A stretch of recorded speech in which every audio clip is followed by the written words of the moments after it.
Halloween night, 1963. At the Myers house, Judith Myers is spending the night with her boyfriend Daniel Hodges having fun. They both go from the living room to Judith's room upstairs where Michael Myers, who's wearing a clown costume, enters the house. He goes to the kitchen, getting a butcher knife out of the drawer. He then hides until he sees Daniel leave. Michael then walks upstairs, finding a discarded clown mask on the floor. He picks it up and puts it on his head. He walks into Judith's room, who's brushing her hair in front of a mirror, and Judith notices him and yells "Michael!" as Michael walks towards her and eventually stabs her. Not just once, but multiple times. She falls out of her chair and onto the bedroom floor where she dies. Michael walks out of the room, down the stairs, and quickly out of the house. However, Mr. and Mrs. Myers arrive home, finding Michael holding the knife in his hands now covered in blood. Mr. Myers pulls the mask off of Michael's head to see his face. Little did they know at this point that Michael had killed Judith, but he knew exactly what he had just done as he stares off into nothingness on this unforgettable Halloween night. 15 years later, it's a rainy day as Dr. Samuel Lewis and nurse Marion Chambers drive to Smith's Grove Sanitarium as they are in charge of transferring their patient from the hospital, the now 21-year-old Michael Myers, who hadn't spoken at all in 15 years, to the Hardin County Courthouse so he can stand trial for his awful crimes. Loomis and Marion talk, and Loomis warns Marion about how dangerous a psychopath that is Michael Myers truly is. Loomis never wants Michael to leave the sanitarium, saying he should spend the rest of his years there. Although as they approach the main gate, they notice several of the patients outside wandering around in the rain. Loomis gets out of the car to check the gate, leaving Marion by herself. Michael Myers is able to leap on top of Marion's car, eventually reaching inside to grab her, and in fear, Marion accidentally drives around in the vehicle. She brings it to a sudden stop, but as Michael continues to torment her, she exits the car. Michael jumps inside the car and drives off, free at last. In the town of Haddonfield, Illinois, high school student Laurie Strode leaves her house to begin walking to her local school. Her father, a realtor, asks her to drop a key off at the Myers house due to it being sold sometime soon. Along the way, Tommy Doyle approaches her. A young boy Laurie babysits often and is organized to look after him tonight. As they walk a strange way, Tommy asks her a bunch of questions, but eventually Laurie arrives at the Myers house to drop off the key. Tommy tells her that it's a spook house, but she denies this and slips the key through the mail slot of the house. Unknowingly to her, as she walks away, someone is inside the house staring at her through the window. Laurie doesn't notice the stranger as she keeps walking, but the stranger continues to watch her as she walks her way to school. At Smith's Grove, Loomis argues with the hospital's administrator, Terrence Wynn. He blames Terrence for the catalyst that led to allowing Michael to escape. Wynn doesn't understand how he could have orchestrated that sort of breakout, and that Michael doesn't even know how to drive a car due to his confinement. Loomis replies that he was driving perfectly fine when he escaped, but he thinks he knows exactly where Michael is going, and that's to Haddonfield, where his childhood home stands. At Haddonfield High School, Laurie continues her school day, looking outside only to see a man in a mask standing next to a car. Her gaze is interrupted by a teacher, and when she looks back, the men in the car are both gone. Elsewhere at the elementary, a group of bullies bully Tommy. They circle him and begin chanting that the boogeyman is coming to get you. Tommy tries to run away but falls and smashes his pumpkin he was holding. The kids take off running, although one of them gets into an encounter with Michael, who after the kid runs watches Tommy from afar. Michael gets into the car he stole and watches closely where Tommy walks before driving straight past him. Outside of Haddonfield, Loomis makes a telephone call from a payphone to Sheriff Lee Brackett in Haddonfield, warning him about Michael Myers and telling him that Michael is coming to Haddonfield. Loomis hangs up the phone and walks over to a nearby empty truck, where he finds hospital robes in the bushes next to it, and on the ground lays a card with a logo of Phelps Garage, although he doesn't see the body of a dead mechanic lying in the bushes only a few feet away from the truck. Later in the afternoon, school's over, and Laurie walks with her friend Linda Vander Clock and Annie Brackett. Linda complains about her new cheers she has to learn, while Annie talks about how her boyfriend Paul dragged her into the boys' locker room. As they walk home, Laurie realizes that she forgot her chemistry book, but sees a car slowly drive by that unknowingly to them contains Michael Myers. And Annie shouts at the driver saying "Speed kills." The car stops suddenly, but then starts up again and drives off. They continue talking about what their plans are for Halloween tonight. Linda walks into her house, but as Laurie and Annie continue walking, Laurie sees a man in the mask standing behind a hedge. She's freaked out when he disappears behind the bushes. Annie didn't see him and goes to inspect the hedge, only to find nothing and no one there. Annie arrives home and Laurie keeps walking, checking behind her constantly. Laurie goes to her house and looks out her windows, seeing Michael standing in the backyard within the clotheslines. In the blink of an eye, he is gone again. The telephone suddenly rings in Laurie's room and she answers. All she hears is strange noises, so she hangs up in fear. The phone rings again, but it's confirmed to just be Annie. Annie asks Laurie why she hung up on her,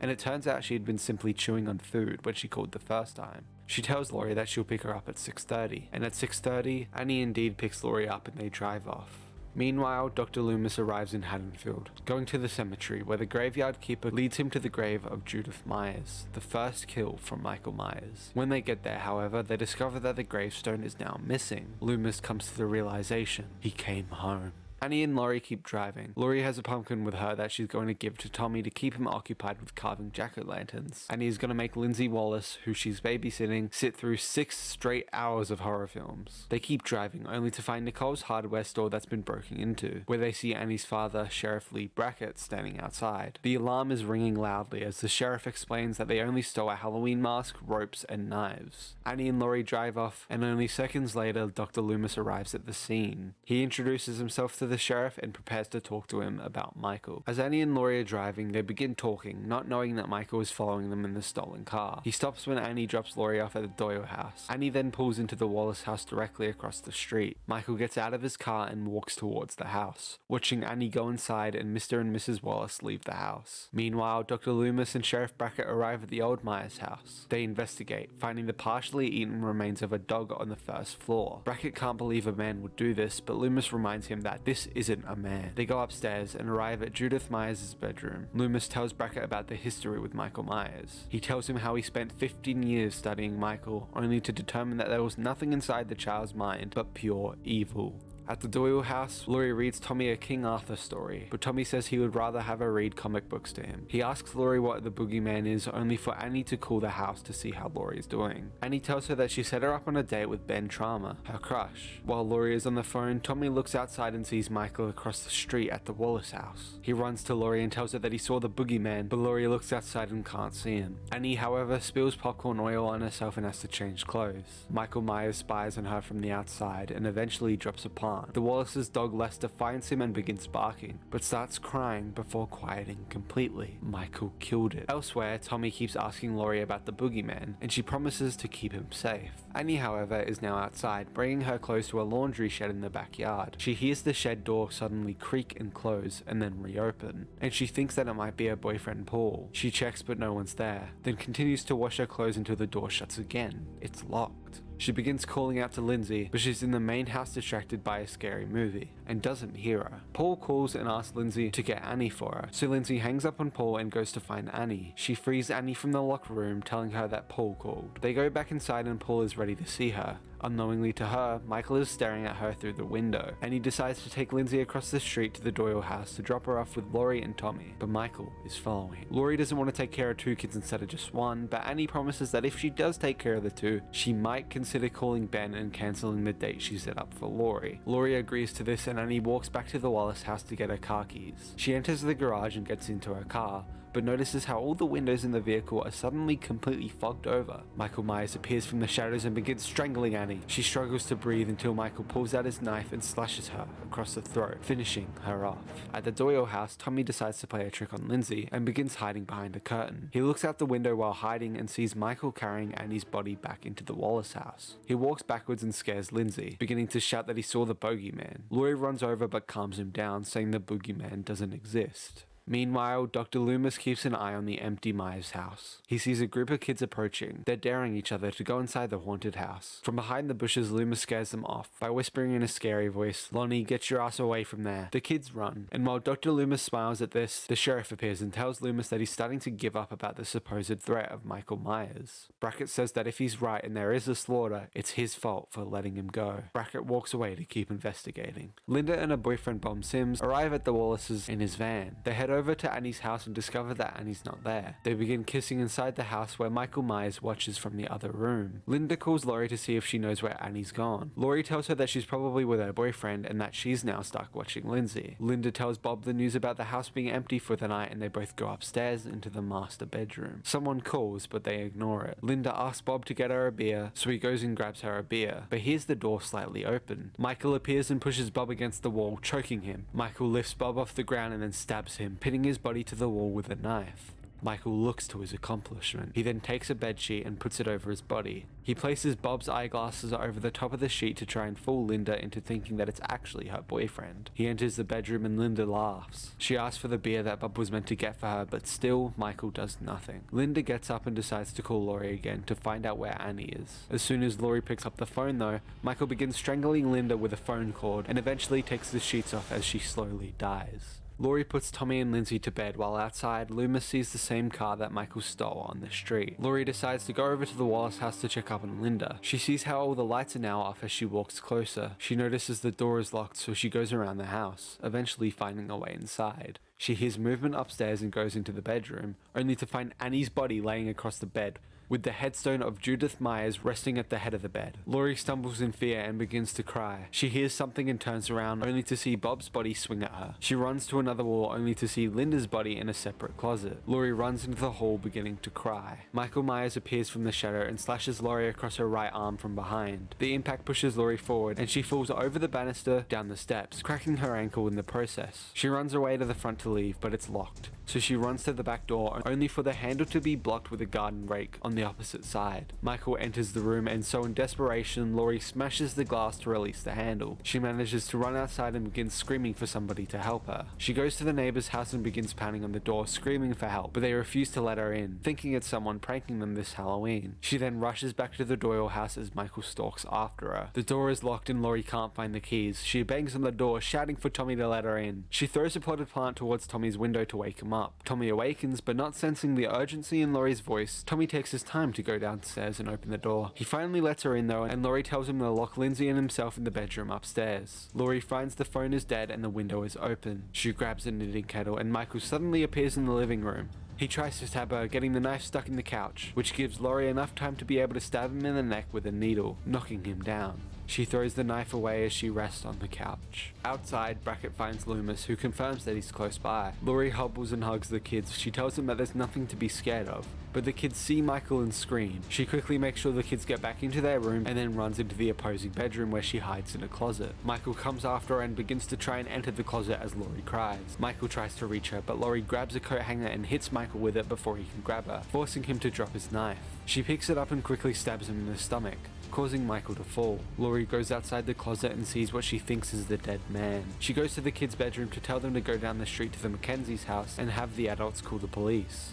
Laurie rests against the bedroom door, but unknowingly to her, Michael rises behind her. The kids run out the house, screaming in fright. Loomis sees them flee and begins walking to the Doyle house. Laurie takes a moment to collect herself, but as she stands up, Michael Myers gets up as well. He comes up behind her and begins strangling her. Laurie is able to rip Michael's mask off, causing him to let go, and giving her a chance to see his face, before he puts the mask back on. Loomis shoots Michael away and then follows him to the other room, where he shoots him another 5 times, before Michael eventually falls over the house's balcony ledge due to the shots and lands on the ground. Laurie looks to Loomis. It was the boogeyman, to which Loomis replies, as a matter of fact, it was. Loomis looks back down over the balcony to confirm the kill, only to see that Michael is gone. Loomis stares off into the night while Laurie begins sobbing in terror due to her experience. Michael could be anywhere and could be hiding in plain sight. Or maybe he went back home. Later in the night, Hawkins spots Michael and shoots him, missing and then running after him. Other police arrive and they all decide to divide and conquer. Frank Hawkins and Pete McGabe arrive at Michael's childhood home and begin investigating the house. Michael suddenly appears and begins attacking Pete. Frank aims at Michael but accidentally shoots Pete instead. Michael leaves the building and Frank rushes to Pete. Pete asks if they got him and Frank says they did. The whole police force arrives and aims their gun at Michael Myers. They hit Michael down to the ground and prepare to execute him to finish off his reign of terror. But before Loomis executes Michael in front of his childhood home, Hawkins stops him right in the nick of time. From here, Michael is then sent to a prison where he'd spend the rest of his days, never to kill again. 40 years after the 1978 Haddonfield murders, true crime podcasters Aaron Corey and Dana Haynes travel to Smith's Grove's Sanitarium to interview Michael Myers. Dr. Ron Bursarton, who had been treating Michael since Loomis's death, informs them that Michael can speak but chooses not to. Aaron approaches Michael and talks to him, trying to get him to speak. He shows him his mask, which seems to spark an interest in Michael. He can feel it. Aaron tries to get Michael to speak while all the other prisoners surrounding Michael go wild. He keeps trying to get Michael Michael to speak. After Aaron and Dana fail to get him to speak, they then go to interview Laurie. After she opens the gates for them to enter, it's revealed she has spent the last 40 years dealing with PTSD and preparing for Michael's inevitable return. Her feelings have resulted in 2 failed marriages and losing custody of her daughter Karen at a young age, who would later have a daughter of her own, Allison, with their history inflicting stress on the family. Aaron and Dana tell Laurie their interest in finding out why Michael committed the murders and ask her to meet with him in a final attempt to get him to speak before he is transferred to a maximum security prison. Laurie declines and gets them to leave. Sometime later, Allison talks to Laurie, asks why Laurie can't get over it and that she needs to get over Michael so she can finally rejoin the family. Patients are slowly but surely loaded onto a bus transport and Laurie prepares herself in case Michael escapes said bus. Dr. Sarton insists on accompanying Michael and is allowed inside. Laurie arrives at the family dinner for the first time in forever. She's very clearly stressed out and eventually leaves. Later that night, a man and his son come across a bus crash with the bodies of the prisoners and guards outside and inside the bus. The son shoots Dr. Sarton in fear and runs back to the truck. Michael appears in the back seat and snaps the son's neck. The following morning on Halloween, Michael finds Aaron and Dana at the grave of Judith Myers. Aaron and Dana go to the gas station for Dana to go to the bathroom. Michael walks inside the bathroom and opens the stalls, and keeps walking until he reaches her stall, and he begins to terrorize Dana. Aaron finds that the workers of the gas station have all been murdered, and Aaron goes to the bathroom to check on Dana. Michael drops a bunch of teeth in her stall, and she begins crawling away. She screams as he grabs her, and she tries to run away. Aaron arrives, notices Michael, and hits Michael over the head with a crowbar before his head is thrown into the bathroom stall. Michael uses Aaron to break into the stall, tosses the mortally wounded Aaron aside, and pins Dana against the wall, choking her until he breaks her neck, which kills her. All while Aaron is bleeding to death out of the side of his head. Michael opens their car and recovers his mask. He puts it on and feels powerful once more. Michael Myers is truly back. Laurie learns about the crash and instantly locks her doors and goes to break into Karen's house to demonstrate her lack of security, causing an argument between Karen and her husband Ray. The police find the bodies and see Laurie. They know this is Michael's doing. Beginning that night, Michael wanders Haddonfield, blending in perfectly with the trick-or-treaters. He goes into someone's yard, grabs a hammer, and begins to prepare to kill innocent victims. After the murder, he finds a knife and walks towards a baby, but luckily moves on, continuing to wander the street. He wastes no time and moves to another house, finds another woman and stabs the knife directly through her throat. Meanwhile, Allison is at a party with her friends and receives a call from Vicky, inviting her to come over once Julian, the boy she's babysitting, falls asleep and her boyfriend Dave arrives. Vicky and Julian talk back and forth and she tucks him into bed. Allison, however, gets into an altercation with her boyfriend Cameron, who throws her phone just as Laurie was calling to warn her to go home. Dave arrives at Vicky's, and the two of them cuddle for a while. They hear a noise and Dave goes to investigate, to which Julian jumps out of nowhere and yells about someone in his room. Dave goes outside to smoke while Vicky is tucking Julian back in bed. He goes to their shed and sees that the door is open. Inside, Vicky goes to close the closet door, but she can't shut it. Michael, who is hiding in Julian's closet, pushes her away, and she tries to defend herself, but Michael fatally stabs Vicky multiple times. Julian flees as Dave grabs a knife to fight Michael. Laurie, patrolling the streets in her truck, hears the dispatch call on the CB radio and hurries to the house. Sheriff Frank Hawkins is investigating the house and finds Vicky's dead body. Laurie and Michael see each other and Laurie shoots him, and Frank sees Michael as he walks away. Frank sees Dave's dead body, and while looking around, Laurie shoots Michael, but as she turns the corner, Michael is gone. A deputy arrives with Dr. Sarton, and Laurie and Hawkins learn that he's Michael's new psychiatrist. Laurie tells Hawkins that she has prayed for Michael's escape so that she could kill him once and for all. Allison leaves her boyfriend at the party and allows Oscar to walk her home, while Hawkins and Dr. Sarton drive around to find Michael. Laurie and the police arrive at Karen and Roy's house to tell them about Michael and find Allison. Oscar randomly makes an advance to Allison, but she rejects his advances, and Oscar sits behind in shame. Oscar spots Michael watching him. The lights turn off as Oscar gets up, and when they turn back on, Michael's gone. They turn back on and he attacks Oscar. Oscar tries to escape but is caught on the fence and Michael stabs him and then impales him. Allison runs back and sees Oscar, and then Michael appears. Allison runs and is chased by Michael before finding refuge in a neighboring home. Laurie, Karen, and Ray arrive at Laurie's fortified home and wait for Allison to arrive as two officers are posted outside of the house in their squad car. Hawkins and Dr. Sarton search for Michael and in turn find Allison. Laurie, Karen, and Ray go into the basement and Laurie begins preparing them all, while Hawkins, Dr. Sarton, and Allison eventually find Michael, and Hawkins drives quickly and runs him over with a police SUV. He wastes no time and gets out of the vehicle to shoot Michael at point blank range. despite Dr. Sartan's protest. Dr. Sartan stabs Hawkins in the throat with a blade hidden inside a pen and kills him before taking Michael's mask and putting it on. Dr. Sartan puts Michael into the back of the vehicle with Allison and drives to Laurie's house, intent on reuniting them. Allison informs Dr. Sartan that Michael spoke to her, but distracted by demanding to know what Michael said, Michael is able to break through the security barrier, forcing Dr. Sartan out of the vehicle, and Allison flees on foot as Michael looks to Dr. Sartan, who wants Michael to say something to him. But Michael stomps on his head. Other officers go and check out why the police car is stopped randomly on the road and discover Dr. Sartan's body, although Michael is behind them and they don't even know. Allison runs in the woods towards their house, but Ray sees the officers on camera and hears the sirens briefly, so he decides to step outside to check if there's any word on Allison, but he opens the police car door to find them dead. Michael appears behind Ray and strangles them. Ray shoots to alert the rest, but Michael overpowers him, killing him. Laurie looks outside and sees Michael. She alerts Karen to Michael's arrival and sends her into the hidden safe room. Laurie waits for him and Michael attempts to enter the house.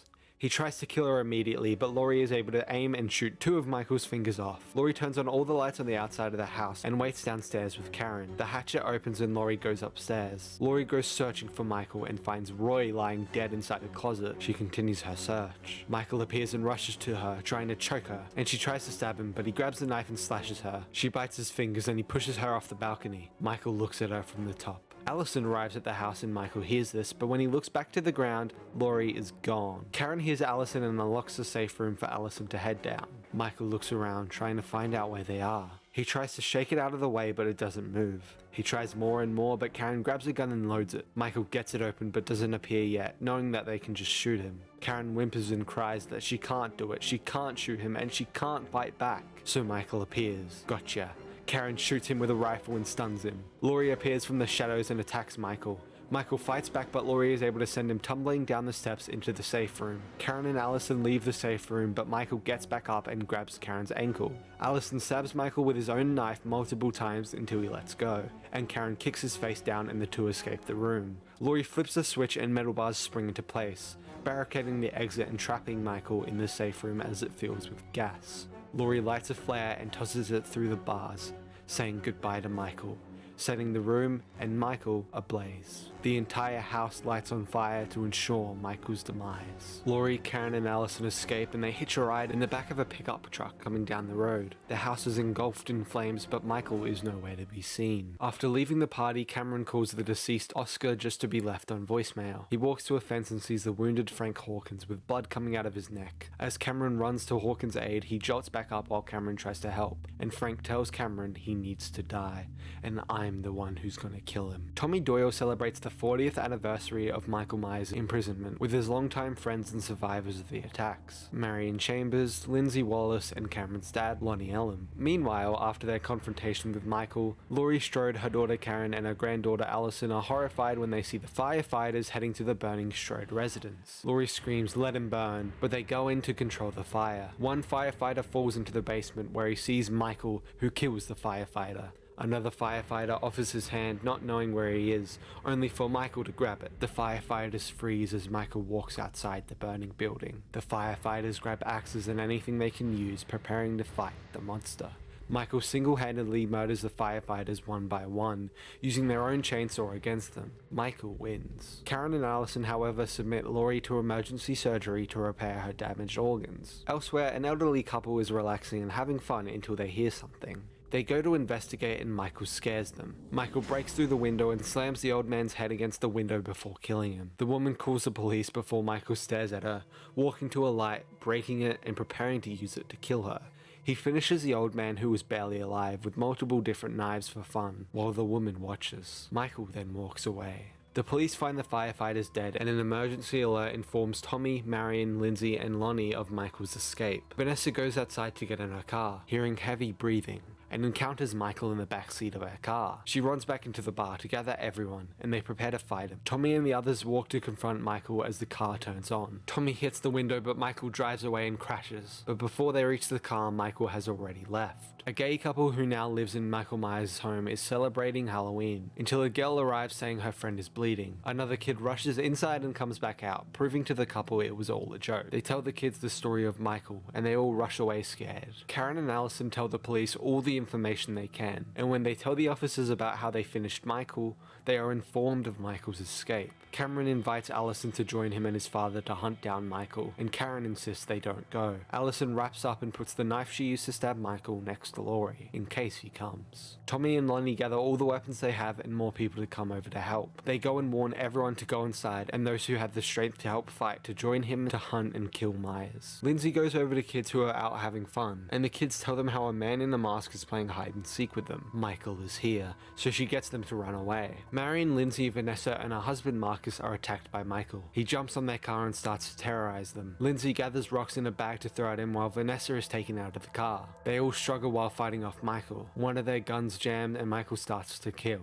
He kills every single one of them in the car, and Vanessa tries firing at Michael but misses, only for Michael to push the car door to knock the gun to her face, and she shoots herself by accident. He looks at all their dead bodies, and Lindsay comes over to attack him. He strangles her, but she starts to take his mask off. He repositions it as she runs away. Michael follows her as she keeps running. He loses her, looking around trying to find her. Michael walks away to keep searching. Back at the hospital, Laurie wakes up and Karen learns Allison has gone away to go fight. Karen is keeping the information that Michael is alive from Laurie to keep her calm. Frank is moved into the same ward as her. Tommy, Lonnie, Cameron, and Allison find Lindsay's car, and they start searching the woods only to find their friends dead on the playground. Allison finds Lindsay alive and they all rush to her. At the hospital, Laurie and Frank talk to each other about everything that's happened. Tommy takes Lindsay to the hospital, and Tommy yells to everyone there that Michael Myers dies tonight. Evil dies tonight. Tommy runs in and tells Laurie that he's alive. Laurie tells Karen how the system failed, and she leaves her bed to go and stab herself with pain medication. She tells Karen how Michael dies when she dies.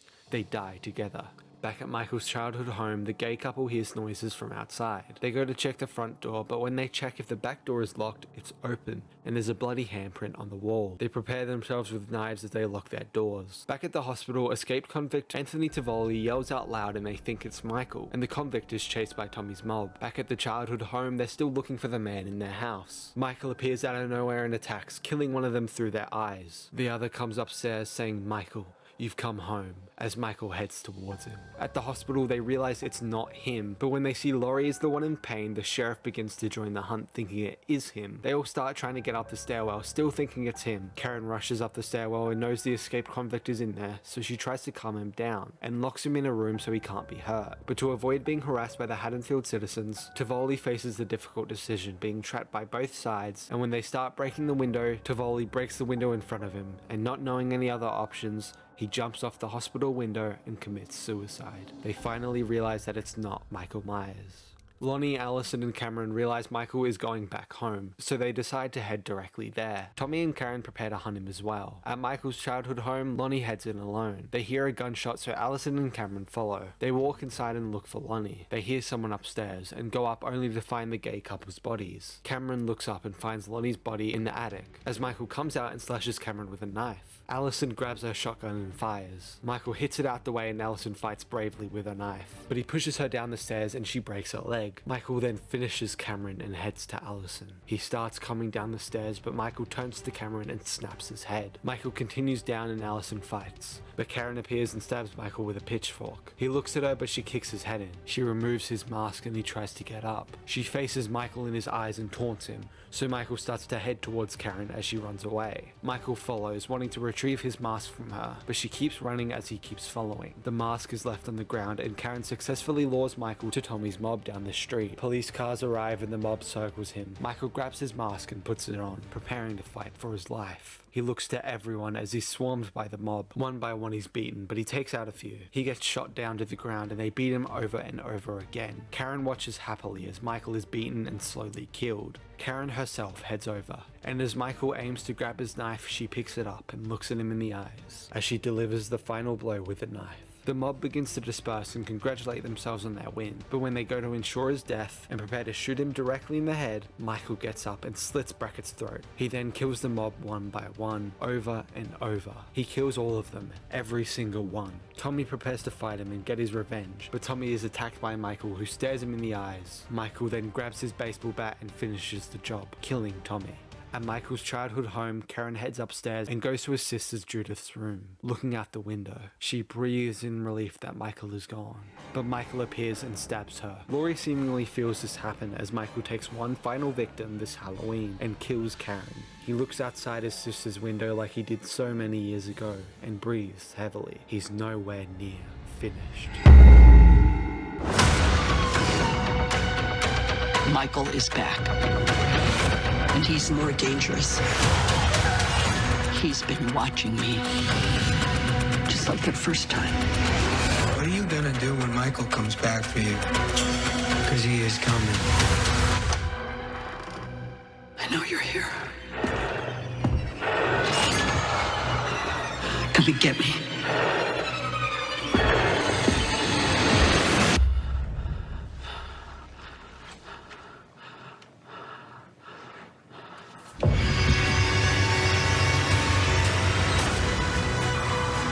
I finally know how to stop him. What, are you insane? You're not gonna rest until you finish it, or until everybody else is dead. I got you, you psycho! No more waiting. No more running. You started this! And tonight, I will finish it.